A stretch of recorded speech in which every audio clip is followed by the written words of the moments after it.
Indo.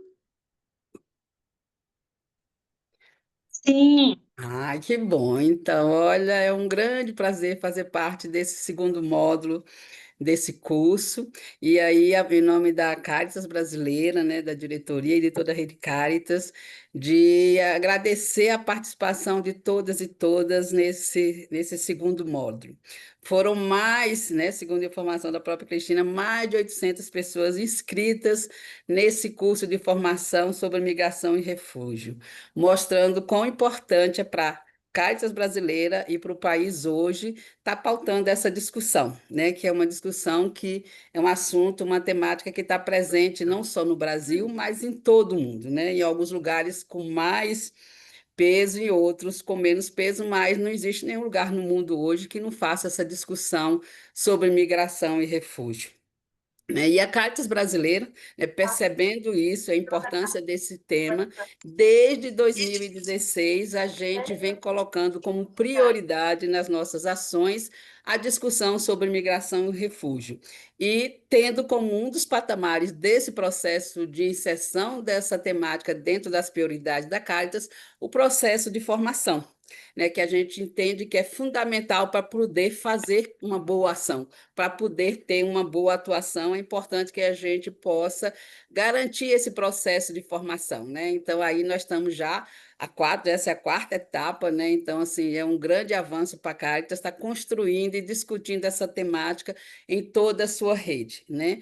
E a Caritas não só discute, não só faz formação nessa área, né? Ela vem, nesses últimos anos, atuando concretamente nesse processo de acolher, proteger e fazer a inserção dessas pessoas que chegam no país, às vezes sem nada, né? Às vezes só com a roupa do corpo, às vezes fugido, que é os casos dos refugiados, né? Sem ter essa atenção. E a Caritas, entendendo isso, ela também vem promovendo ações concretas de acolhimento, ações concretas de proteção e de inserção dessas pessoas, dos migrantes, refugiados, dentro da realidade do país que temos hoje, né? E aí a gente tem uma gama de trabalhos novos que a Caritas iniciou, né? Assim, desde que colocou essa questão da migração e refúgio como prioritária, toda uma ação concreta que vem sendo realizada em Roraima,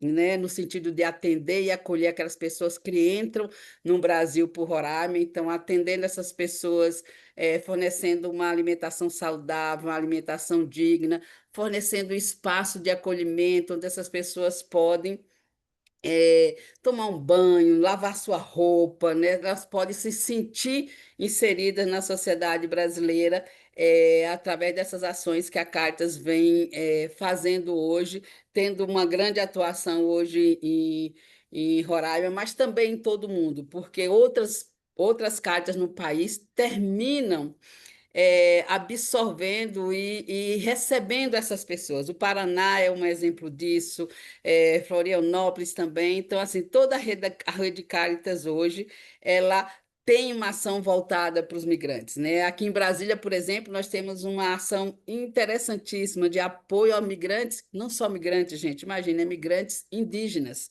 São uma verdadeira comunidade do Grupo Arão que vieram para Brasília, que na pandemia estavam nas ruas de Brasília, ou seja, indígenas de uma cultura diferente, além do país ser diferente, a língua é diferente, mas também eles têm hábitos diferentes. E aí a Caritas Arquidiocesana de Brasília acolheu essas pessoas, né? A pedido da igreja local, nós fizemos e estamos acolhendo até hoje, né, esses migrantes da Venezuela, indígenas do Arão. Então, mostrando que essa ação é uma ação que não se faz só na entrada, lá em Roraima, mas é uma ação que se espalhou em toda a rede Caritas e que tem como eixo principal a questão da proteção, da acolhida e de dar condições dignas a essas pessoas de permanecerem no país.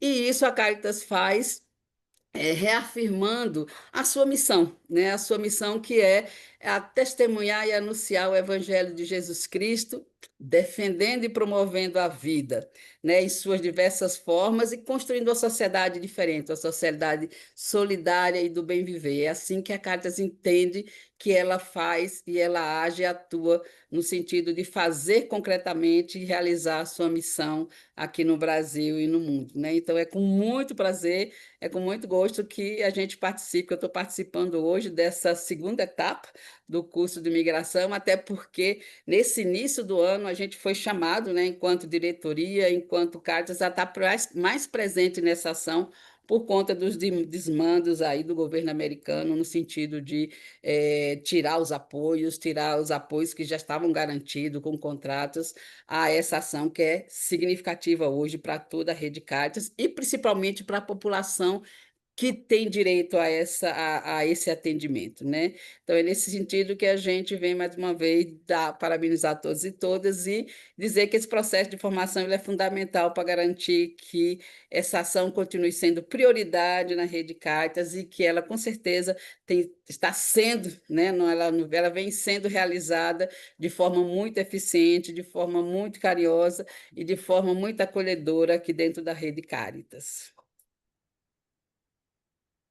É isso. Bem, obrigada, Ana, por suas palavras que nos animam, né, nessa caminhada com a população migrante, refugiada, e com os agentes Cáritas, mas também com é, um enorme número de pessoas que querem também saber mais, conhecer mais dessa ação.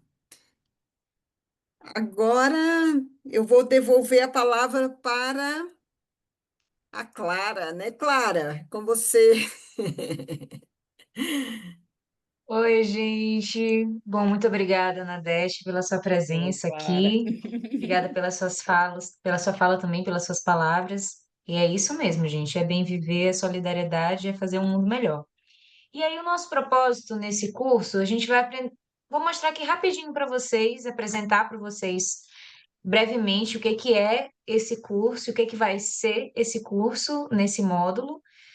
Para quem já fez o primeiro módulo, é similar, tá? Tem algumas diferençazinhas que vocês já devem ter percebido no primeiro e-mail que a gente enviou para vocês hoje, mas a gente vai explicar por alto. Vocês vão receber um arquivo com a informação tudo certinho lá, para vocês sempre estarem de olho, sempre estarem cientes de tudo que está acontecendo no curso, tá? Bom, então vamos lá, vamos mostrar primeiro. Deixa eu ver se eu consigo apresentar aqui o que. A Paula é maravilhosa, né? Ela já foi, ó. Hum, Já mostrou para vocês. Informações gerais. Vamos lá. Sobre o nosso curso. Como vocês devem ter percebido nas primeiras comunicações que a gente fez abrindo as inscrições, acho que pode passar, Paula, já vou direto para a segunda, Isso. Nós teremos aulas semanais nesse módulo. Começando hoje até o dia 15 de outubro, então todas as quartas, a partir de hoje até o dia 15, a gente vai estar aqui juntinhos falando sobre migração e refúgio, tá certo? O horário é esse, das 19 às 20h30. Sempre vai ser esse mesmo horário, tá? Então a gente vai pedir para vocês estarem aqui, entrarem às 19 e a gente vai dar no máximo esses 5 minutinhos de tolerância, porque a gente entende que tem gente chegando de trabalho, mas só 5 minutinhos, tá? A carga horária total é de 12 horas, como foi no último também. Então, quem recebeu o certificado no final vai receber o certificado com a carga de 12 horas. É um curso totalmente online, totalmente gratuito também. Teve gente que perguntou. Não se preocupem, não terá taxa. Que vai ser assim, sempre aqui pelo Zoom, por esse mesmo link, tá? Todas as quartas a gente vai se encontrar nesse mesmo link. Se der algum problema, que eu espero que não dê, porque não deu no último módulo, a gente entra em contato. Mas todas as aulas, por enquanto, serão por esse mesmo link. Nós teremos o certificado no final do curso, mas tem dois critérios importantíssimos, tá? Nessa hora aqui, ó, todo mundo, bastante atenção nesse momento, tá bom? Porque, primeiro, precisa de participação nas aulas. Ou seja, vocês precisam ter assiduidade às aulas. Nós daremos a possibilidade de vocês faltarem até, no máximo, 2 aulas, tá certo? Além de 2 aulas, vocês já não vão conseguir mais o certificado. Seja todo mundo entendeu? E como é que a gente vai saber se vocês estiveram aqui ou não? A gente vai, quando der mais ou menos umas 8 horas, 30 minutos antes de terminar a aula, hoje vai ser isso aí também. A gente vai colocar aqui o link para vocês assinarem a nossa lista de presença. É muito importante que vocês assinem, tá? Porque como a Anadete falou ainda agora, tem umas 700, 800 pessoas inscritas no curso. Então, não tem como a gente saber que vocês estavam aqui, que vocês estarão nas próximas aulas, a não ser que vocês assinem a lista de presença, tá? Então, fiquem atentos. Podem perguntar as coisas aqui no chat, mas fiquem atentos na hora com a lista de presença. Não saiam sem assinar, por favor. E por último, vai ter a entrega de um trabalho final, que é muito simples, e a gente vai explicar melhor o trabalho final em outro momento e também na, nesse documento que a gente vai colocar lá com todas essas informações, que vocês vão poder entregar até o dia 31 de outubro, tá? Então, é um trabalho que ele não tem um formato muito fechado, não precisa ser artigo, não precisa ser ensaio, é um formato um pouco aberto, e ele é sobre as temáticas. Vocês vão escolher uma das temáticas que a gente vai ver aqui durante o módulo, sobre migração e refúgio e as outras que a gente vai falar agora mesmo. Tá. Pode passar, Paulo. Acho que o próximo são os temas das aulas. Será que foi? Tô falando rápido, gente. Todo mundo tá conseguindo entender? Tem alguma dúvida? Tá sim, tá ok. Ok, né? Tá certo. Então, hoje a nossa aula inaugural tem um tema importantíssimo. Eu estou ansiosa por essa aula inaugural, que vai falar sobre o conflito em Gaza e seu impacto no Brasil e no mundo. Semana que vem, a gente vai falar sobre regularização migratória no Brasil. Se vocês olharem lá no na nossa sala de aula, tem um plano de trabalho que destrincha um pouquinho mais cada um desses temas, o que que a gente está esperando falar sobre eles, tá certo? Bom, na aula seguinte, na terceira semana, que a gente conta como aula 2, a gente vai falar sobre incidência política e sua importância. A próxima aula, aula 3, nosso quarto encontro, é sobre proteção e combate à exploração e abuso sexual, o conhecido PSEA. A gente vai saber um pouquinho mais sobre o que que é isso. A nossa penúltima aula vai ser sobre a política migratória brasileira. A gente já falou um pouquinho sobre ela no semestre passado, mas a gente entende que é importante continuar falando sobre ela, talvez sobre outras perspectivas. Então, a gente vai falar nessa penúltima aula sobre a política migratória brasileira. E, por último, nós vamos entender um pouquinho mais sobre a relação entre as mudanças climáticas e a migração, já entrando aí no ritmo da COP30. Tá certo? Então, esses são os nossos temas. É mais ou menos isso que a gente pode esperar para o nosso módulo de agora. Se vocês tiverem alguma dúvida, por favor, falem conosco por aquele e-mailzinho ou pelo mural, mas de preferência ali pelo e-mail pelo qual a gente tem falado com vocês. Então, entrem no. A gente vai usar o Google Classroom dessa vez como um lugar que vai estar com todas as informações, todos os materiais, todos os links, todos os avisos estarão lá naquela sala. A gente vai mandar para vocês nos próximos dias, logo em breve, assim que estiver prontinho, um tutorial para quem tiver dificuldade de usar o Google Classroom, de entrar, de saber como acessar a sala. Quem tiver dificuldade mesmo assim, pode entrar em contato com a gente que a gente vai tentar ajudar, tá certo? Mas tudo vai estar por lá, então vamos utilizar bem a nossa sala de aula. Além disso, minha gente, para terminar a minha parte aqui, porque afinal de contas a aula não é minha, né? Não vou ficar tomando de conta da aula. Eu quero fazer alguns combinadinhos com vocês, tá certo? O primeiro combinado eu já falei antes, que é para assinar a lista de presença. Muito importante, tá? Por favor, assinem a lista de presença. O segundo é que vocês colocaram lá a autorização de uso de imagem. Porque eu acho que vocês perceberam que a gente começou a gravar a aula. A gente vai gravar todas as aulas e depois a gente vai disponibilizar essas aulas em uma playlist no YouTube. para quem não conseguiu assistir logo no comecinho, quem não conseguiu acompanhar ou quer rever alguma aula, quer mostrar para outras pessoas que não estão aqui na turma, e que acharam um tema interessante, então a gente vai disponibilizar depois.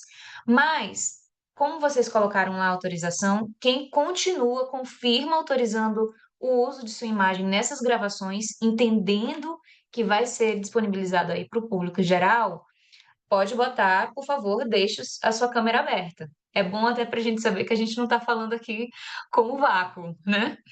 Mas quem não se sentir à vontade com isso, por favor, e é com vocês de deixar a câmera fechada.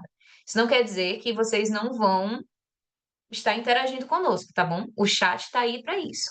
Por favor, quanto mais interação, mais a gente gosta. E por falar nisso, já vamos falar sobre o chat, que assim, para não dar interferência, porque todos nós sabemos como reunião online é essa coisa meio complicada às vezes, caótica. Então a gente vai pedir para vocês deixarem os microfones de vocês fechados durante a aula, porque aí quem estiver falando, sejam os palestrantes, os facilitadores, a gente, aí essas pessoas elas podem falar sem nenhum problema de som, de áudio, de ruído, tá certo? Então deixem os microfones fechados, as câmeras abertas, quem topar deixar a sua imagem aí, autorizar a sua imagem, e podem falar conosco o tempo inteiro pelo chat. A gente vai passar a aula inteira aqui de olho no chat para responder vocês o mais rápido possível quaisquer dúvidas que vocês tenham.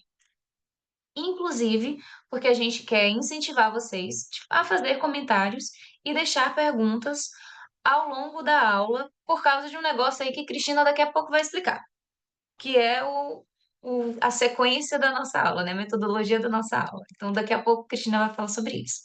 Mas, enfim, vamos utilizar o chat. E, por fim, só lembrando, como eu falei ainda agora, os contatos do nosso curso para falar conosco, com a organização, com a secretaria executiva. Vocês podem tanto usar o Google Classroom quanto usar o nosso e-mail institucional do curso, tá? Que é curso.migração, migracal, né? @caritas.org.br, tá certo? Qualquer dúvida, estamos aqui e agora vamos seguir para a nossa aula.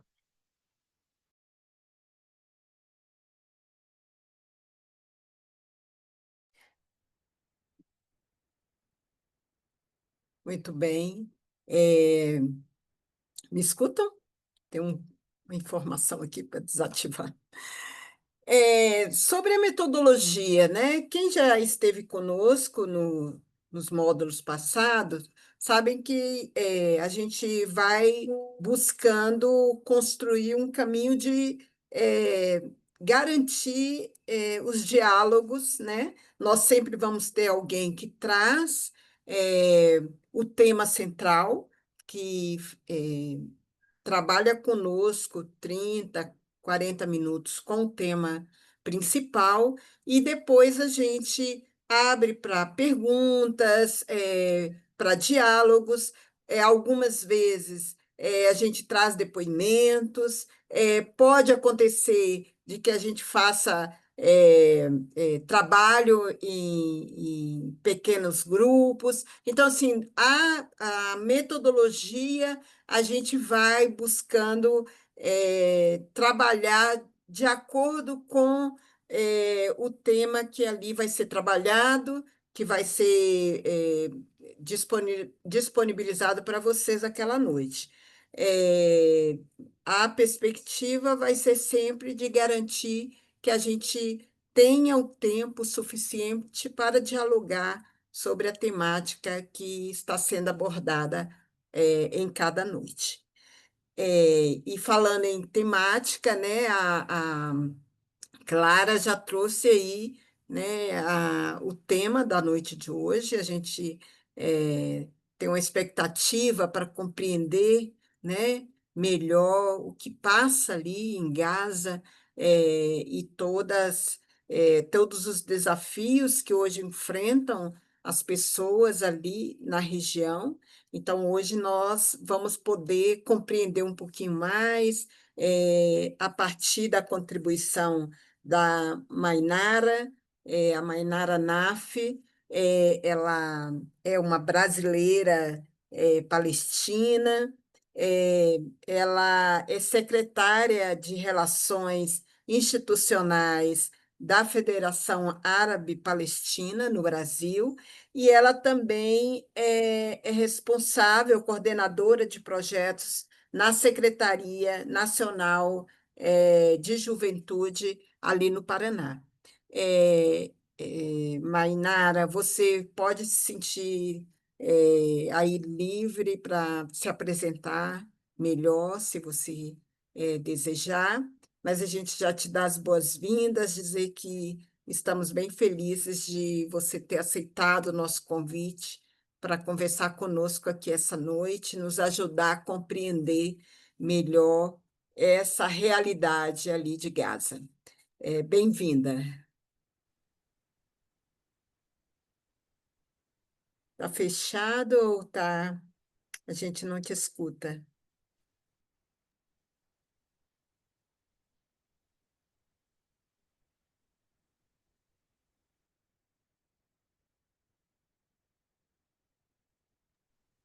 Tem algo aí parecendo que está fixado, não sei se é isso que É só a imagem dela que está fixada, é. mas o som não.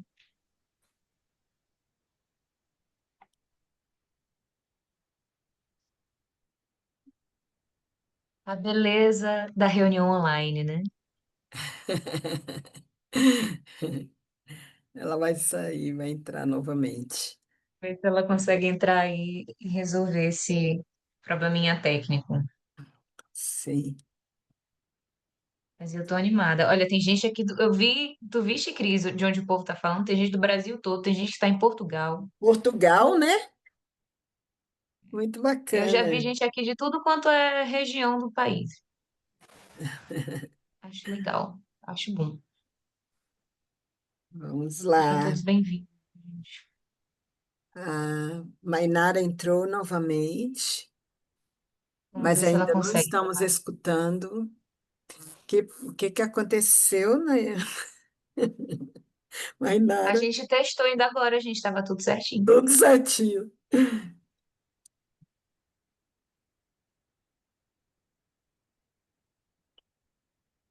Roraima está aí.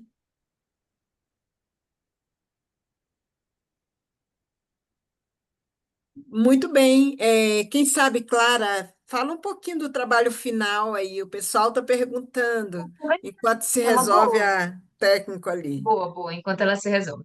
Tá, É, falando um pouquinho sobre o trabalho final, gente, para não assustar, né? Porque tem gente que se assusta com a coisa do TCC. Será que ela conseguiu? não. Não, não, não. A gente vai conseguir. Vamos rezar, vamos rezar. Bom, vou aproveitar então e falar um pouquinho sobre o trabalho final. Ó, gente, como eu falei para vocês, a temática o tema do trabalho vocês podem escolher, contanto que esteja relacionado aí ao tema de migração e refúgio, né? Ou alguns dos temas das aulas, mas o que exatamente é esse trabalho está um pouco aberto, porque vocês podem tanto fazer um relato de experiência, um relato de vida voltado com relação a essa temática, né? Pode ser em texto escrito, pode ser um ensaio, em formato de ensaio, em formato de artigo. Isso aí já fica mais aberto, né? O formato do texto. Ou pode ser também um vídeo. A gente recebeu no semestre passado alguns trabalhos em vídeo que foram interessantíssimos. Até uma entrevista a gente recebeu, né? A gente recebeu também pessoas que estavam debatendo, era como se fosse um ensaio, só que em vídeo. Aí, então, assim, o formato vocês podem escolher, contanto que esteja dentro dessa temática e dentro do máximo estipulado de laudas e de minutos, né? A gente pede aí que as laudas sejam de 2 a 5 laudas, tá? 2 a 5 páginas, não muita coisa, nem muito pouca coisa, tá, gente? Então, assim, não dá para mandar um parágrafo também de texto, né? Vamos lá. De 2 a 5 páginas, se for um texto escrito, e eu acho que é até 3 minutos de duração.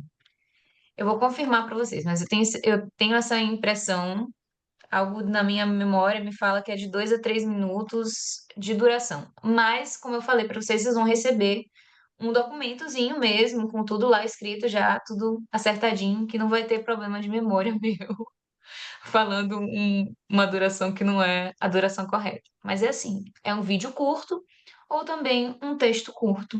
E aí fica à vontade, tá? Então vocês podem, como a gente já está falando sobre esse trabalho agora, vocês já podem começar a matutar aí nas cabeças de vocês, a pensar o que que vocês vão fazer.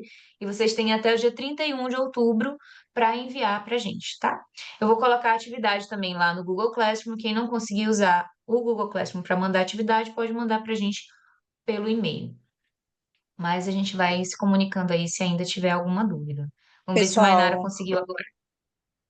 deu certo. Vamos lá. Eu fiz um aparato complexo. Eu entrei por um dispositivo para áudio e a câmera aqui na minha.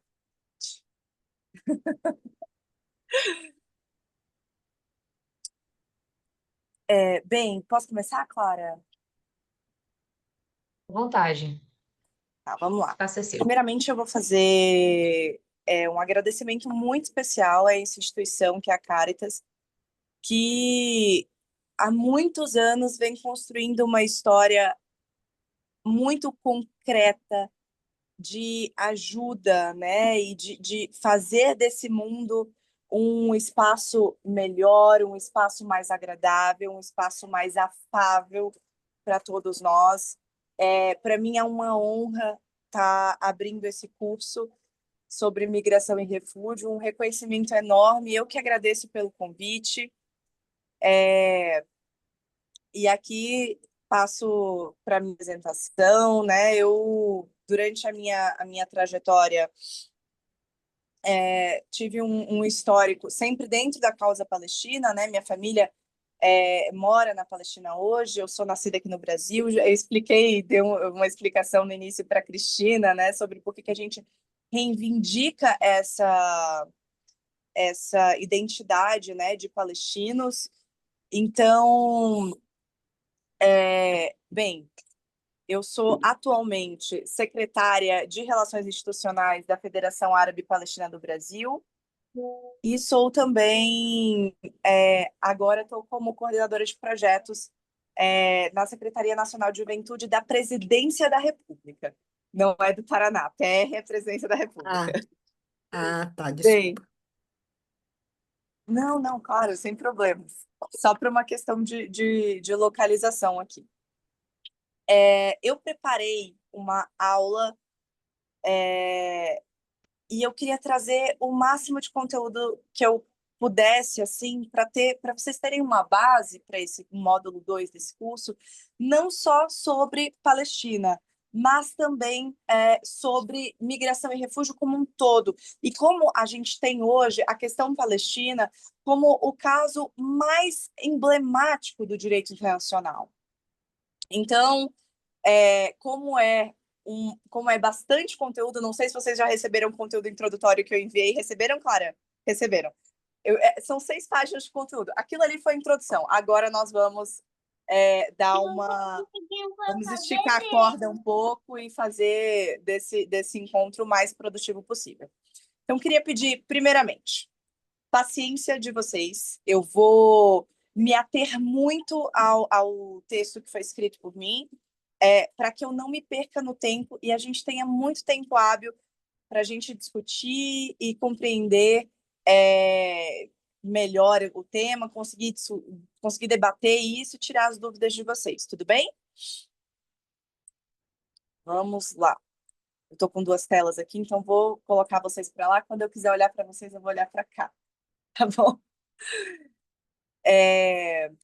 Bem, a aula hoje vai abordar um dos temas mais urgentes e complexos e, infelizmente, trágicos do nosso tempo, o conflito em Gaza e seu impacto no Brasil e no mundo, né?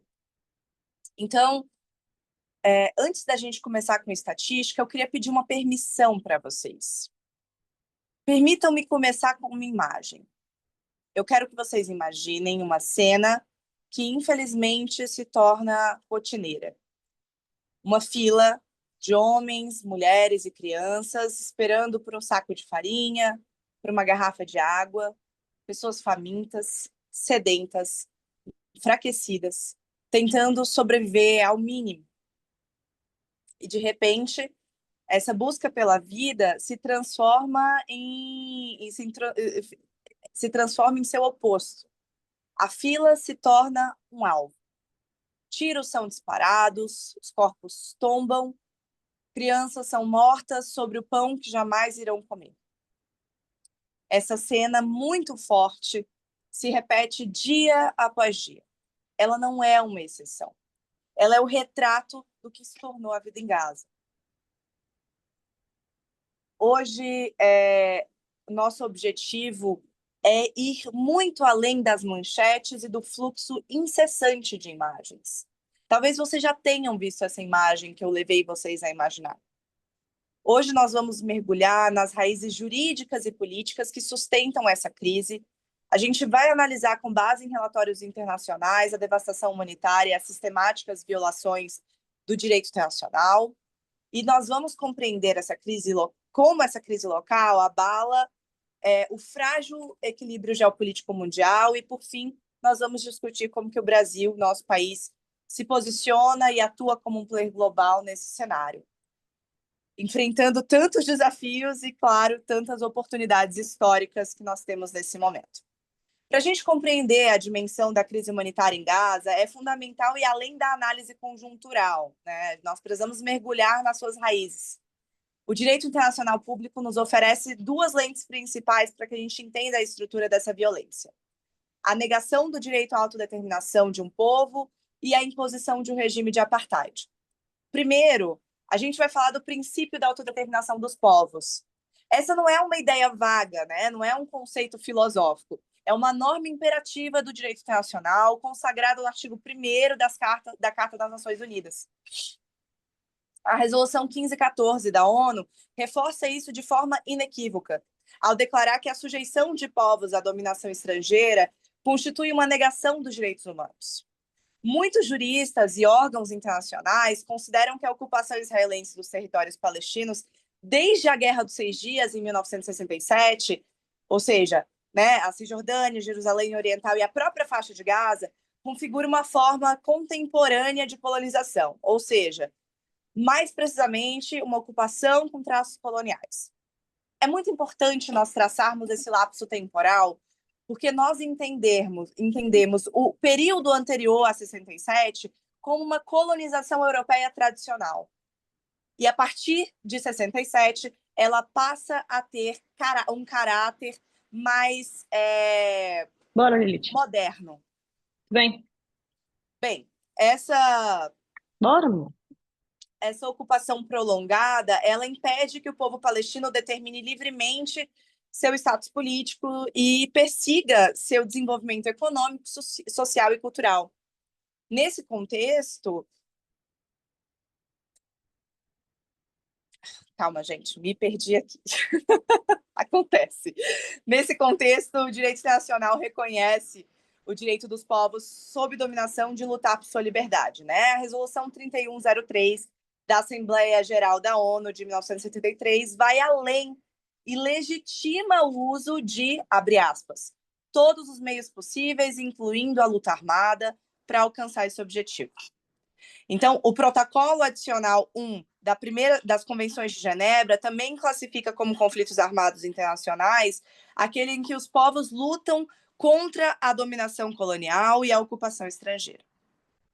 Então, esse é o primeiro pilar que nós precisamos ter atenção, né? A gente começa nesse conflito, começa nesse processo, num processo de colonização, assim como grandes exemplos da história da humanidade que causa esse fenômeno e que levam esse fenômeno, né? São catalisadores do fenômeno da migração e que provoca o fenômeno, né, da grande quantidade de refugiados que nós temos hoje no mundo.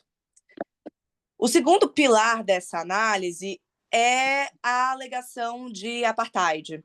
O crime de apartheid, imortalizado, né, pela história da África do Sul, está hoje tipificado tanto na Convenção sobre sua supressão e punição, quanto no Estatuto de Roma do Tribunal Penal Internacional. Ele é definido como atos desumanos cometidos num contexto de um regime institucionalizado de opressão e dominação sistemática de um grupo racial sobre outro, com a intenção de manter esse regime. Hoje nós temos uma base teórica muito firme para manter essa tese de que o que acontece, de que o que acontece, né, de Israel para a Palestina é um regime de apartheid. Não apenas entre os estados de Israel para a Palestina, mas do povo árabe, do povo palestino que hoje vive dentro de território dominado por Israel. Esses relatórios detalhados de organizações de renome global, como a Human Rights Watch e a Anistia Internacional, documentam um conjunto de práticas israelenses que configuram esse crime. Entre as práticas listadas está a própria expropriação sistemática de terras, a demolição de casas, a negação de direitos civis fundamentais e a imposição de severas restrições à liberdade de movimento dos palestinos. Isso também é um fator que a relatora especial da ONU, Francesca Albanese, foi taxativa ao afirmar que a ocupação israelense transformou os territórios palestinos em uma prisão a céu aberto, caracterizando um regime de apartheid por padrão. Essa estrutura de dominação que nós vemos hoje é, portanto, o pano de fundo indispensável para a crise humanitária atual, que tem sido marcada por violações graves e sistemáticas do direito internacional humanitário. A relatora Francesca Albanese também afirma que há motivos razoáveis para acreditar que o limite que indica o cometimento do crime de genocídio foi atingido. A gente vai detalhar algumas dessas violações. Em primeiro lugar, ataques deliberados contra civis e bens de caráter civil. Os relatórios que eu citei, como o da Human Rights Watch, da Anistia Internacional e o próprio relatório produzido pela Francesca Albanese, indicam que as forças de defesa de Israel realizam ataques aéreos e terrestres que atingem indiscriminadamente áreas densamente povoadas, incluindo escolas, hospitais, abrigos, designados como seguros, inclusive por avaliação dos agentes da ONU que estavam na Palestina e que nesse momento ou estão mortos ou retirados. Porque nesse conflito nós já tivemos a morte de mais de 100 agentes da ONU, é a maior matança de agentes da ONU da história desde 1947, da criação da entidade.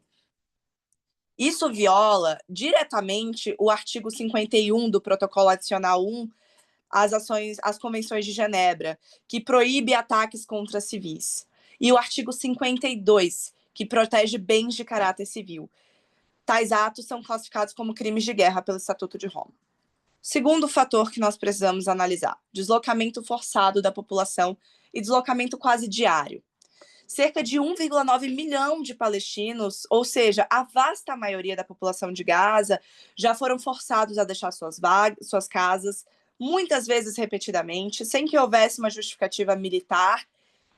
E isso configura uma violação flagrante do artigo 49 da 4ª Convenção de Genebra, que proíbe expressamente transferências forçadas de civis em territórios ocupados. Eu tô vendo aqui que tá tendo um probleminha com a câmera, né, também. Nós estamos cheios de problemas técnicos hoje. Mas estamos te ouvindo bem. Tudo bem, vou continuar aqui enquanto a gente... porque o que importa é o conteúdo, né, gente? E aí, um ponto muito positivo, muito que nós precisamos analisar com muita cautela e muito cuidado. Uso da fome como arma de guerra. Israel impôs um bloqueio total à faixa de Gaza, cortando o fornecimento de alimentos, água, combustível e eletricidade. Essa é uma forma de punição coletiva, proibida pelo artigo 33 da 4ª Convenção de Genebra. Essa ação deliberada de obstruir o acesso a suprimentos vitais é também considerada o uso da fome como método de guerra, uma violação grave do artigo 54 do Protocolo Adicional 1. Esses relatórios do Programa Mundial de Alimentos confirmam que a totalidade, são mais de 2 milhões de pessoas, enfrentam insegurança alimentar aguda, com centenas de milhares em situação de fome catastrófica. O que isso significa?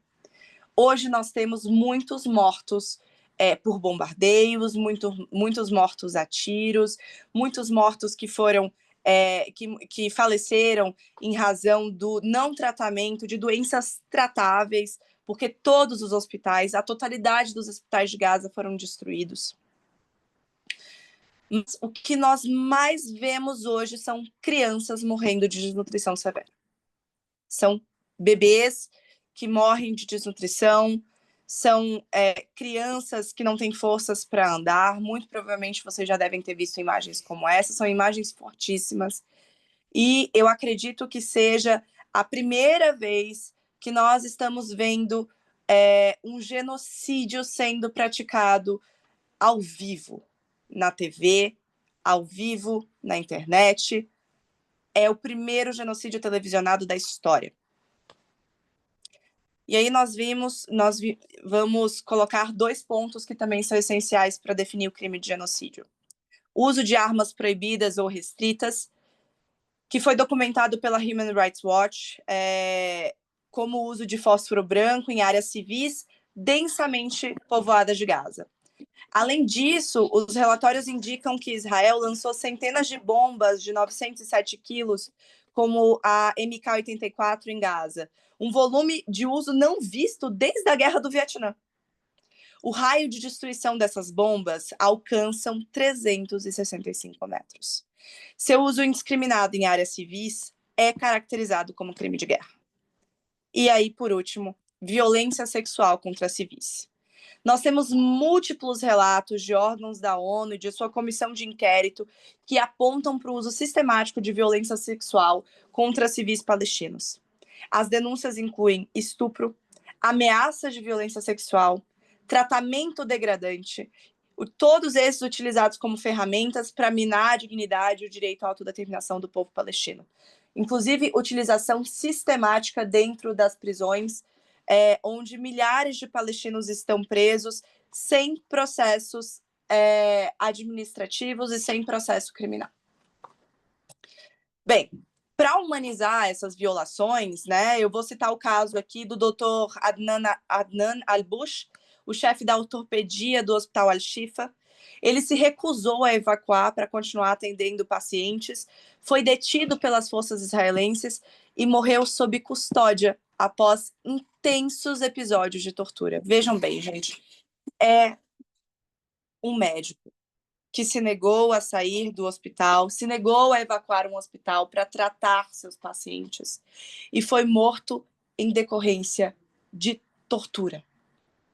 Tortura. Diante desse cenário de violação tão graves e documentadas, amplamente documentadas, a resposta do sistema internacional tem se mostrado dramaticamente ineficaz. O principal ponto de paralisia é o CSNU, o Conselho de Segurança das Nações Unidas. O poder de veto tem sido o principal instrumento de bloqueio a qualquer ação efetiva. Eu vou trazer 4 episódios para que vocês entendam esse bloqueio de ação efetiva. No dia 12 de outubro de 2023, foi vetada uma resolução proposta pelo Brasil que condenava a violação contra civis e solicitava pausas humanitárias.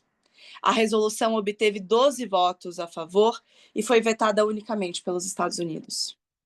Em 8 de dezembro de 2023, houve o veto a uma resolução apresentada pelos Emirados Árabes Unidos, apoiada por mais de 100 Estados-membros, que exigia um cessar-fogo humanitário imediato. A proposta recebeu 13 votos favoráveis e foi novamente vetado unicamente pelos Estados Unidos. Em 20 de fevereiro de 2024, foi vetada uma resolução proposta pela Argélia, que pedia um cessar-fogo imediato. A resolução teve 13 votos a favor, mais uma vez. E foi o terceiro veto dos Estados Unidos. Bem, em um evento posterior, uma proposta que exigia o cessar-fogo e a prevenção de mortes por fome foi aprovada por 14 dos 15 membros, sendo mais uma vez vetada apenas pelos Estados Unidos. Esse padrão de vetos, como afirmou a Human Rights Watch, tem um efeito prático de dar luz verde para a continuidade das hostilidades. Essa paralisia, no entanto, ela transcende o conflito específico e gera um impacto profundo na balança das relações internacionais, expondo uma crise sistêmica. Então, o que nós estamos testemunhando hoje, e aí eu já entro no âmbito dos impactos no mundo, é a aceleração da crise do multilateralismo. Pronto. Essa incapacidade de impor um cessar-fogo ou de garantir ajuda humanitária sinaliza uma perigosa irrelevância das instituições internacionais em face dos interesses estratégicos de potências globais, o que cria um precedente alarmante. A ordem mundial constituída no pós-Segunda Guerra Mundial, baseada em regras e no direito, está sendo abertamente desafiada. E isso está sendo colocado por vários juristas, né, da área, por vários especialistas internacionalistas que tratam sobre isso nos dias de hoje. Quando o principal órgão de paz e segurança do planeta se mostra ineficaz, se mostra incapaz de agir diante das violações massivas e televisionadas, a mensagem enviada ao mundo é de que o poder e as alianças estratégicas se sobrepõem à lei internacional e à vida humana. Isso gera uma profunda insegurança global. As nações menores, os povos mais vulneráveis, passam a questionar a validade das garantias de proteção internacional, o que leva, consequentemente, a uma corrida por segurança através de outros meios, incluindo militarização e proliferação de conflitos regionais. Então, hoje nós estamos vendo essa militarização, essa intensificação do discurso da militarização em vários pontos do mundo, né, em vários países, e esse é um dos impactos que essa demonstração da incapacidade do Conselho de Segurança da ONU, mediante a situação que ocorre hoje em Gaza, traz para os outros locais, né? Então, não se trata apenas de um conflito regional, o que nós estamos falando é de um conflito que começa muito, muito antes do dia 8 de outubro, que começa no dia... começa de fato, né, num evento chamado Nakba, no dia 15 de abril de 1948, onde nós temos mais de 800 mil palestinos expulsos de suas casas, nós temos mais de 200 mil mortos na Palestina e 518 cidades completamente destruídas. Nessa época, cabe ressaltar, não existia Hamas, não existia Hezbollah, não existia Irmandade Muçulmana. É muito importante fazer essas ponderações.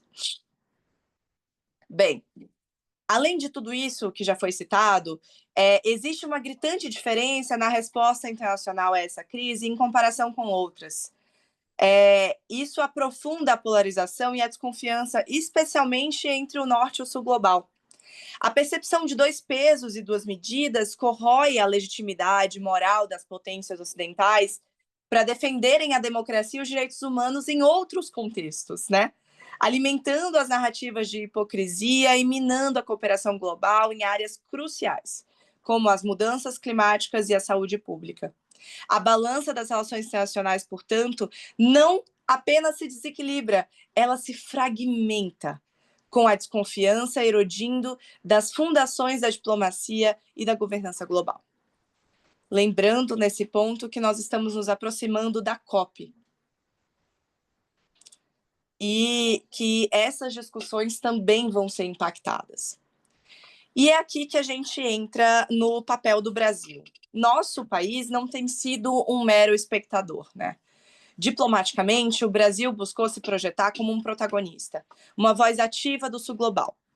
Ao propor uma resolução no Conselho de Segurança da ONU, sendo o primeiro país que propôs uma resolução no Conselho de Segurança da ONU, mesmo ciente do alto risco de veto, o Brasil demonstrou uma postura de não intimidação. O impacto mais direto e humano foi a Operação Voltando em Paz, que resgatou cidadãos brasileiros e seus familiares, trazendo essa dimensão da crise também para dentro do território brasileiro. Além disso, o governo eleva o tom progressivamente ao classificar que essa situação em Gaza é um genocídio, em uma escalada retórica para também chocar essa consciência mundial, né? Contudo, para que o Brasil consolide essa posição de liderança e converta a solidariedade em ação, a sociedade civil tem apresentado algumas demandas centrais nesse processo. Em primeiro lugar, a criação de vistos humanitários para os palestinos, permitindo reunião familiar. O Brasil tem base jurídica e precedente para isso. No ano de 2012, a normativa número 97 e outras portarias interministeriais fizeram com que nós tivéssemos uma facilitação dessa reunião familiar dos haitianos. Alguns anos depois, em 2014, essa portaria também foi reforçada em razão dos terremotos, né, que atingiram o Haiti, causando uma crise humanitária gravíssima. Bem, em segundo lugar, nós temos a demanda de uma interrupção do comércio de petróleo, né, com Israel. Em 2022, mais de 80% de tudo que o Brasil vendeu para Israel foi petróleo bruto, somando aproximadamente $1 bilhão. Isso em 2022. Esse comércio é feito principalmente por grandes traders internacionais que atuam no Brasil, como a Vitol, a Trafigura e a Glencore, que compram petróleo bruto aqui no Brasil e revendem no mercado internacional. Esse petróleo alimenta a máquina de guerra que hoje devasta Gaza e traz um problema cada vez maior no sentido de que nós estamos alimentando, né? O petróleo brasileiro alimenta uma das maiores crises da humanidade do século. Então, interromper esse fluxo seguiria também um precedente histórico de embargo de petróleo contra o regime de apartheid da África do Sul. Por fim, existe a revisão do acordo de livre comércio, né, entre o Mercosul e Israel, com o objetivo de fortalecer as cláusulas impeditivas. As cláusulas impeditivas do acordo de livre comércio, assinado em 2009, se não me engano, pelo PDE 1665, traz a resolução de que produtos oriundos de assentamentos ilegais em territórios palestinos não possam entrar no mercado brasileiro e também não possam entrar no Mercosul como um todo. Então, nós temos também, dentro do cenário internacional, a Resolução 2334 de 2016 do Conselho de Segurança da ONU, que reafirma que os assentamentos não têm validade jurídica e que constituem uma violação flagrante do direito internacional. Para concluir, o que está em curso não pode ser entendido apenas como um conflito. Está caracterizado como um genocídio. A análise jurídica revela múltiplas violações do direito internacional e a atuação do Brasil até aqui tem sido muito importante para dar voz ao que está acontecendo hoje na Palestina. No entanto, para ser um verdadeiro player global, o Brasil tem a oportunidade de alinhar o seu discurso contundente com ações igualmente firmes.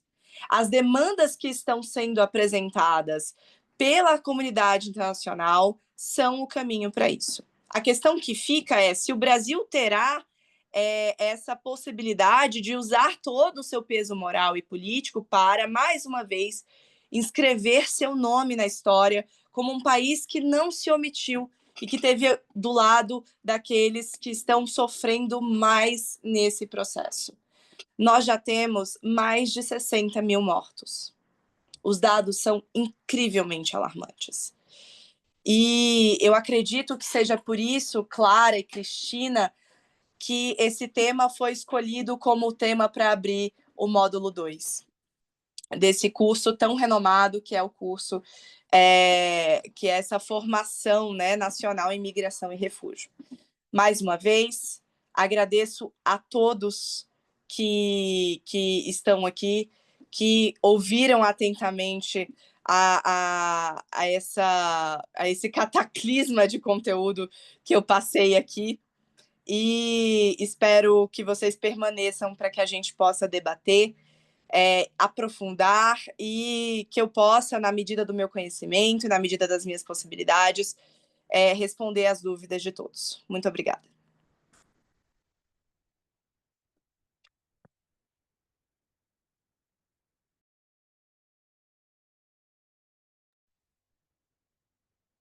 Encantado esse tema, né? Muito obrigada, Mainara. Obrigada pela sua fala, pelo seu conhecimento, por ter trocado essas informações conosco. A gente vai abrir esse momento para a gente fazer uma discussão com a turma, né? Para ouvir as perguntas de vocês, ou melhor, ler, para não ficar confusão toda, gente. A gente vai deixar as perguntas para o chat, tá bom? E aí a gente vai ler aqui as perguntas no chat e vai trazer para ela, beleza? Uma coisa que apareceu aqui, que teve gente que não conseguiu entrar na sala hoje. A gente teve um probleminha técnico na sala hoje. Então, lembra que eu tinha falado para vocês que se tivesse algum problema, a gente ia criar outro link do Zoom? Teve problema. Então a gente vai criar um outro link do Zoom e vai mandar para todos vocês, tá certo? Vai mandar tanto por e-mail quanto a gente vai colocar lá no Classroom. Então, Talvez já vamos. avisar, né, Clara, que com isso a gente não vai estar computando Isso. essa assinatura de hoje para não dar nenhum problema para ninguém, fiquem tranquilos. As pessoas que não conseguiram entrar não vão ser prejudicadas com relação à presença nessa aula, né? Mas a gente gostaria, da mesma maneira que todos assinassem, os que estão presentes assinassem, né? A lista de presença que a gente vai liberar daqui a pouquinho. Eu queria, antes da gente começar a dialogar, dizer da seriedade desse curso e da importância da gente abrir esse curso falando de Gaza. É, não é invenção nossa, nem de ninguém, que um mundo de pessoas estão morrendo ali. Nós podemos até ter opiniões diferenciadas sobre essa realidade, mas é real que um número enorme de pessoas tem morrido na faixa de Gaza e um enorme número de pessoas passam fome ali. Para uma organização humanitária como a Caritas, a gente vai estar sempre do lado dessas pessoas, porque nós vamos estar sempre do lado das pessoas excluídas, das pessoas em vulnerabilidade. É, o diálogo sobre os responsáveis sobre isso vai ter sempre pessoas avaliando de maneira diferenciada, né? E é muito importante a gente ser capaz de olhar e fazer uma crítica política dessa realidade, né? Da gente não só é, é, fazer uma leitura rasa da situação. E nós estamos aqui, inclusive, para isso, né? Para a gente compreender melhor, para a gente escutar, para a gente aprofundar e para a gente compreender melhor essa realidade, para nos ajudar, inclusive, a nos posicionar em torno disso. Então, eu quero dizer que a Caritas vai estar sempre provocando as discussões, porque a gente entende que é o nosso papel também fazer isso, tá bem? Então, a gente abre no chat, como já disse Clara, para que a gente possa comentar, fazer perguntas, e a Mainara vai estar aqui dialogando conosco a partir das questões que vocês levantam.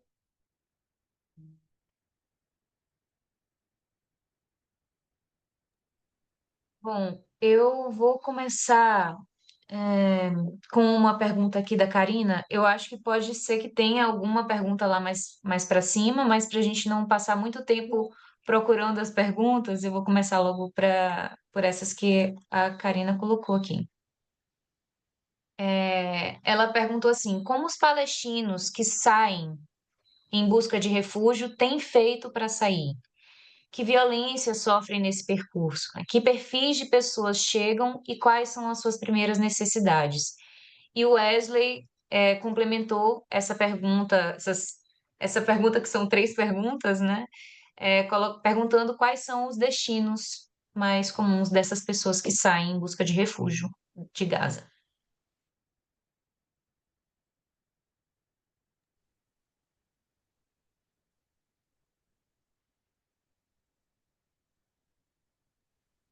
Vamos na gambiarra mesmo, porque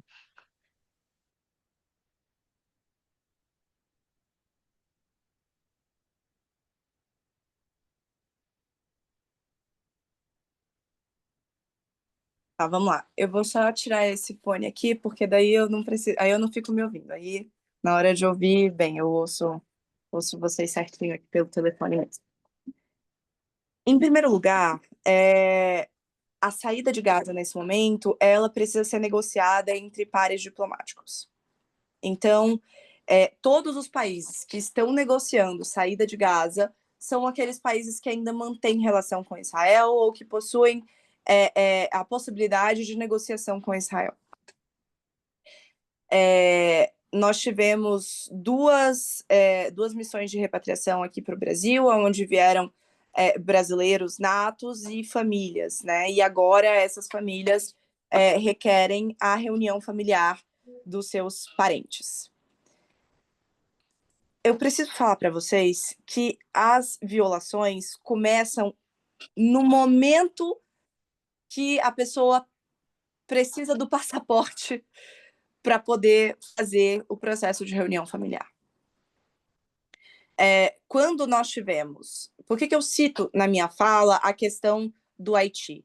Porque quando nós tivemos essa resolução normativa 97 para essa ação humanitária no Haiti, nós tivemos a flexibilização da documentação necessária para que os haitianos viessem para o Brasil, até porque essas pessoas perderam tudo. E não dá para exigir um documento de antecedentes criminais para uma população que não tem mais nem cartório para emitir declaração de antecedente criminal. Esse é um documento essencial para a reunião familiar no Brasil. Nós não podemos exigir outros documentos, como, por exemplo, a vacinação dessa pessoa. Essas pessoas não têm mais roupa, não têm comida, não têm o básico. Exigir essa complexidade de documentação é a primeira violação. A segunda violação é na maioria das vezes, não permissão de saída. Aconteceu com brasileiros, acontece com outras nacionalidades. Geralmente, a saída ocorre de forma terrestre para o Egito, e do Egito se pega um avião.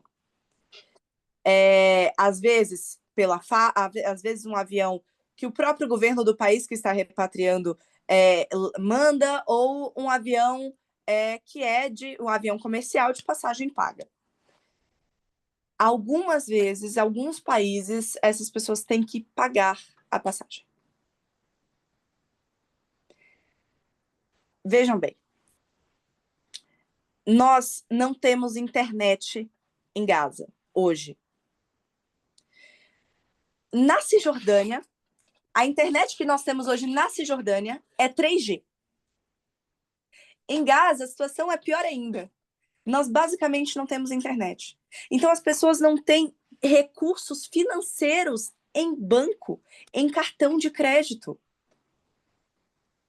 Só se compra e só se paga em dinheiro físico, e não existe emissão de moeda.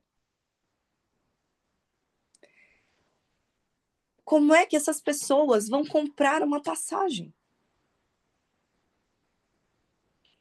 É um cenário muito complexo. Muito complexo.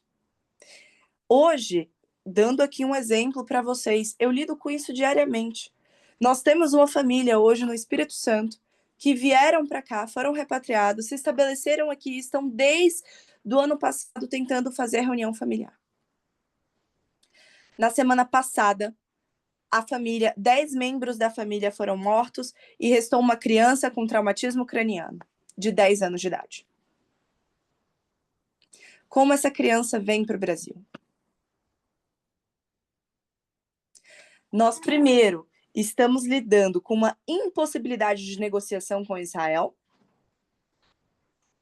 E, em segundo lugar, como é que se tira uma criança com traumatismo craniano para fazer uma travessia terrestre?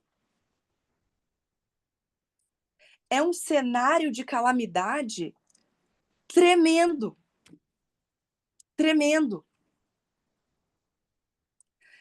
Então, bem, foi perguntado também quais são os principais destinos, né? O principal destino é o Egito, o principal destino são os países ali vizinhos. Líbano, Egito, alguns vieram para o Brasil, muitos foram para os Estados Unidos, porque nós também temos muita colônia nos Estados Unidos, inclusive colônia de Gaza. Mas, nesse momento, é quase impossível viabilizar e enxergar no cenário político em que nos encontramos essa possibilidade de que essas pessoas que estão em Gaza sobrevivam. E teve aqui um comentário, né? Muitos países vizinhos fecharam as fronteiras. Sim, as fronteiras estão fechadas. Porque, vejam bem, são 2 milhões de pessoas. O Egito não tem condição hoje de receber essas pessoas. O Líbano, que também está sendo atacado, não tem condição de receber essas pessoas. Então, bem, eu acho que respondi a pergunta, até me estendi um pouco no tempo. Uhum. Tem muitas perguntas, né, aqui. Alguma, Cris, eu posso continuar? Vai lá. O Ivan pergunta qual é a posição do Brasil em relação à resolução do conflito. Ele defende a solução de 2 estados, um estado único, ou não manifesta uma posição de forma tão explícita? O Brasil, desde a partilha da Palestina na ONU, que foi presidida pelo Oswaldo Aranha, defende a solução de 2 estados.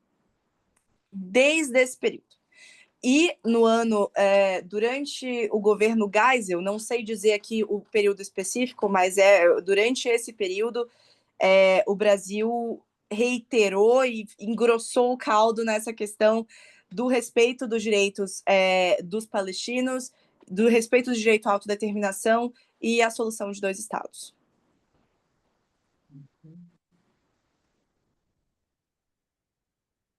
Ok. A gente tem Vamos lá. pessoas se oferecendo para contribuir com aulas. A gente tem também as pessoas aqui muito sensibilizadas, né, pelo que você está trazendo nessa noite. A Luciana, ela pergunta, talvez seja a mesma coisa, mas eu acho bom que a gente deixe algumas coisas bem esclarecidas, né? Qual é a solução proposta pela Palestina para solucionar o problema, para além do estabelecimento de um Estado palestino? É uma ótima pergunta. Antes do dia 8 de outubro, nós tínhamos uma pesquisa dentro da população palestina. Não é uma pesquisa de autoridade palestina. E a maioria da população acreditava num Estado único. Mas com muitas discussões sobre como esse Estado único seria realizado. Haviam pessoas que colocavam toda a dominação do território dentro de uma Palestina sob a custódia de organismos internacionais para que o direito de toda a população presente naquele território fosse atendida.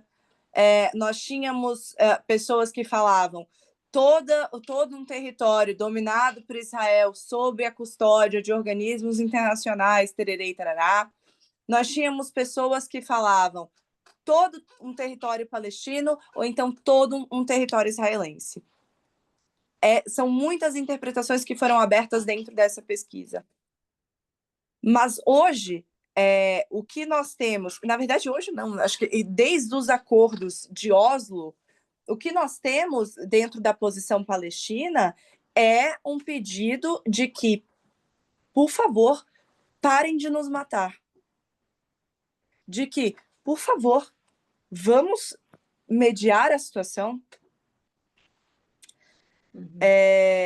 Bem, um exemplo do que é colocado no dia a dia do povo palestino são as mortes deliberadas e o ataque deliberado à capacidade reprodutiva da população. Eu tenho 3 tios que hoje estão com seus 75 até seus 53 anos, que são esterilizados. Eles foram esterilizados involuntariamente por envenenamento durante um procedimento dentro de um hospital israelense. Esse é o tipo de realidade que nós temos de lidar dentro da Palestina e que tira a perspectiva dos palestinos de uma sobrevivência pacífica e de uma convivência pacífica. Então, entendam a complexidade da situação. O Hamas não surge do nada. Eu sei que é um grande estigma, mas não surge do nada. Tem a sua origem. Tem um porquê. Não estou aqui defendendo nada nem ninguém. O que eu estou dizendo é que as violações aos direitos humanos dentro de um contexto colonial na Palestina surge antes da criação de grupos de resistência. Tem uma pessoa, Débora, que ela faz uma pergunta também interessante. Ela é professora, né? E ela fala sobre como abordar esse tema em sala de aula, considerando que muitos estudantes são de famílias protestantes, extremistas, que consideram, por ignorância, que Israel é uma nação eleita, por isso tem direito ao território palestino. Confesso que me sinto impotente sobre como abordar essa questão e gostaria de saber de você se o argumento embasado na religião é de fato defendido por israelenses ou se é apenas um pretexto para interesses capitalistas. Débora, pergunta muito importante. Nós temos hoje 2 realidades paralelas nessa situação.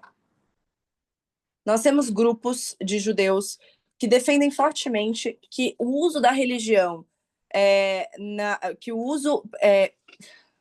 uso pragmático da religião na defesa do Estado, da religião, digo, judia mesmo, na defesa de um Estado que comete tantos crimes de guerra e tantas violações aos direitos humanos, é uma afronta à história do povo judeu. Contrapartida a isso, nós temos uma realidade assombrosa que é as comunidades que mais sofrem dentro da Palestina hoje, sem dúvida alguma, é a comunidade cristã. Há, em primeiro lugar, um preconceito religioso no sentido de que os cristãos são sujos, comem carne de porco, bebem álcool, são impuros, não têm um processo kosher nem halal. Então, existe esse estigma muito grande criado sobre os cristãos. Inclusive, a maior destruição de templos religiosos que nós temos dentro da Palestina são templos cristãos. Esse é um primeiro ponto. Um terceiro ponto é que nós temos hoje dentro do Brasil uma operacionalização das religiões protestantes na defesa programática de Israel. E isso não é à toa. Muitas viagens que são feitas a Israel, vocês já devem ter visto, né? Muitas peregrinações que são feitas de igrejas para Israel. E dentro desse processo, muitas vezes agentes do Estado israelense estão acompanhando essas peregrinações. Então, sim, há uma operacionalização da fé em cima da defesa de uma questão política que prevê o domínio de um território de maneira amplamente colonial e, como você mesma disse, Débora, capitalista, com objetivos capitalistas. Como eu venho tratando disso nos últimos anos? Eu apresento os dados. Não tem nada mais assombroso do que apresentar os dados. Não estou dizendo só os dados do dia 8 de outubro, os dados desde o início. Quantos palestinos mortos nós tivemos? Quantos palestinos presos nós tivemos? Um número muito maior de palestinos mortos e presos sem processo criminal nem administrativo do que israelenses. Um Estado que domina o outro de maneira irrestrita, inclusive economicamente.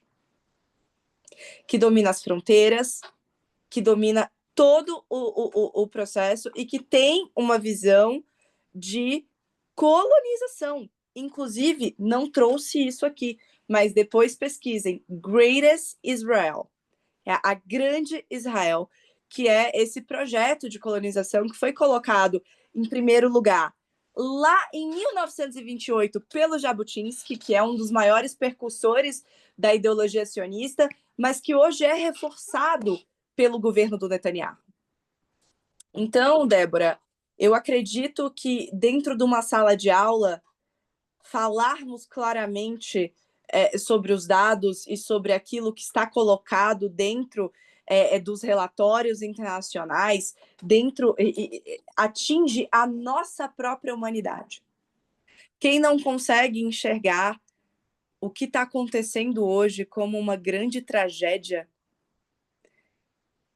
eu tenho dúvidas, assim, realmente, sobre como essa pessoa está recebendo essa informação. Então, essa é o conselho que eu dou. Acho que uma última pergunta para fechar a noite. Alguém pergunta, o Rodrigo, como que podemos contribuir para fortalecer o povo palestino e somar esforços à causa humanitária, mesmo estando longe do território?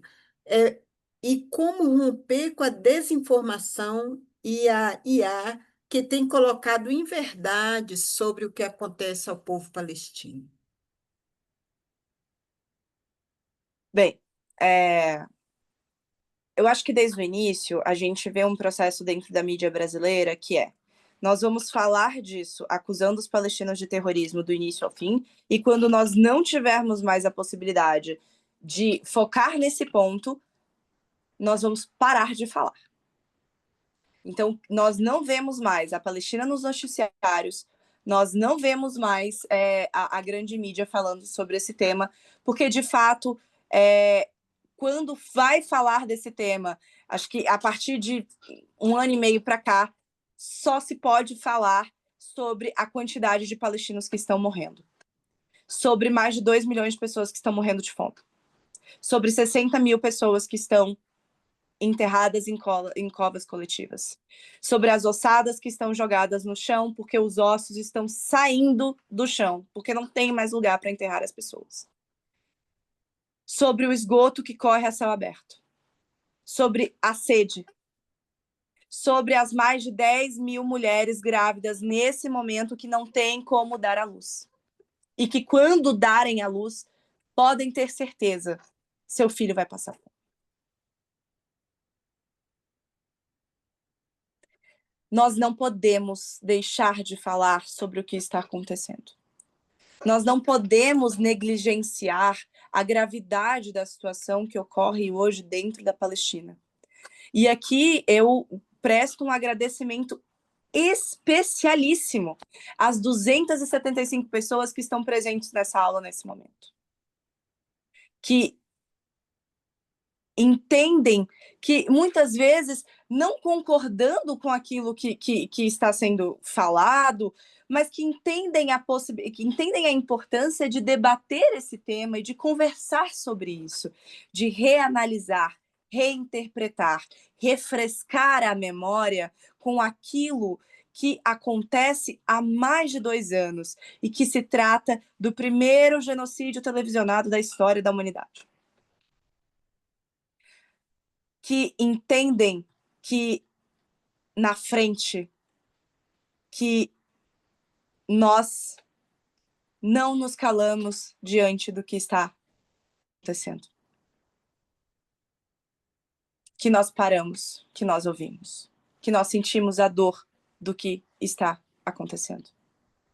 Que nós, dentro da nossa humanidade, da nossa crença, da fé de cada um, mas me sinto aqui muito à vontade desse evento promovido pela Caritas de falar que nós, nos ensinamentos de Jesus Cristo, compreendemos que o que está ocorrendo é um genocídio.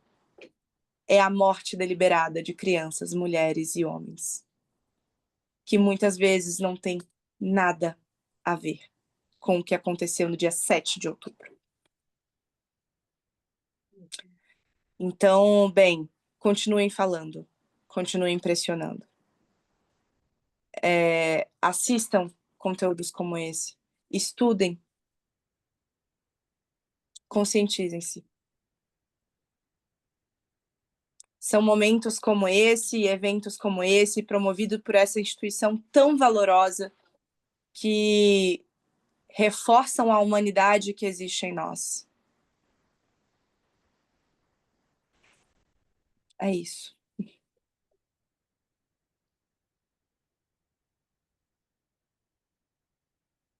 Uma noite incrível, né? Eu acho que a gente sai sempre com um sentimento de pesar por essa situação, é evidente, né? Mas, ao mesmo tempo, é tão bacana poder compreender melhor essa realidade, né? E poder dizer isso a outras pessoas também. Eu acho que é isso que Mainara fala, né? A gente precisa também dizer a outras pessoas que até então não compreendem essa realidade e, às vezes, é, saem dizendo inverdades também. Então, nós temos um papel também de ser porta-vozes dessa situação, dessa realidade, né? Acho que é um papel importante que a gente pode prestar ao povo palestino. Mainara, a gente te agradece, viu? Muito bom ter você aqui conosco. A gente com certeza vai te chamar outras vezes, né? Para estar com a gente, para conversar sobre essa realidade, e dizer que a gente está junto nessa luta. Muito, muito obrigada, Cristina. E obrigada a cada um de vocês. Muito bem. Clara, a gente tem algum aviso para fechar? Bom, é um aviso e um pedido, assim, né? Eu queria saber com a Mainara, porque a gente teve muitas perguntas aqui que a gente sempre acaba acontecendo de não ter tempo. Então, eu queria saber se eu angariar essas perguntas e te enviar, se tu consegues responder elas com o tempo e depois a gente manda para os alunos. Pode ser? Claro, eu ia Importante. sugerir isso. Vamos lá. Primeiro, eu queria passar minha rede social, porque quem quiser ir lá e já mandar pergunta por lá, pode, que aí depois eu tiro um tempo só para responder. E quem quiser, e essas perguntas que ficaram perdidas no chat, pode me mandar, que daí eu preparo um documento, até mesmo com mais conteúdo, para quem quiser se aprofundar. O meu Instagram é @mainaf, mas no Instagram da FEPAL Brasil, que é a instituição que eu represento, vocês também conseguem encontrar mais conteúdo assim diário mesmo do que está acontecendo, de atualização o tempo todo. Bem, é isso basicamente. Podem ficar à vontade para mandar mensagem. Tá bom, obrigada, viu, Mainara? E aí já fica isso, viu, galera? Eu vou colocar lá no Google Classroom. Quem tiver pergunta que quiser mandar por lá e não diretamente por uma das redes sociais, também pode mandar lá pra gente, que depois a gente envia tudo para Mainara. Bom, muito Acho obrigada a importante todos. dizer, também você falou do Classroom aí, teve várias pessoas falando que não estavam conseguindo entrar e tal. Vai ter depois uma orientação, né, Clara, para que quem tem A dificuldade gente vai. Isso. A gente poder vai entrar. enviar por e-mail um tutorial sobre como acessar o Classroom, para que todo mundo possa acessar e esteja tudo lá. Se mesmo assim vocês tiverem dúvidas, tiverem alguma dificuldade, podem entrar com a gente pelo e-mail, que a gente ajuda no que a gente puder, tá certo? Para que todo mundo tenha acesso ao curso. Bom, então é isso, gente. Muito obrigada a todos e a todas que ficaram aqui. Mesmo com opiniões diferentes, como é importante a gente poder estar atento e ter acesso aos fatos. Então, muito obrigada a todos e até a próxima semana. Até. Tchau, Obrigada, tchau. Boa Tchau, gente. noite. Bom Mainara. curso para vocês. Obrigada. Obrigada, Boa Mainara. noite, bom descanso. Tchau. Tchau, boa noite, obrigada. Quem não conseguiu. Gente, o grupo de WhatsApp não é nosso, tá? É de alunos. A gente é o Classroom, tá bom? Qualquer dúvida, mandem por e-mail que a gente responde, tá? Tá, boa noite. Tchau, Tchau, boa tchau. noite. Boa noite.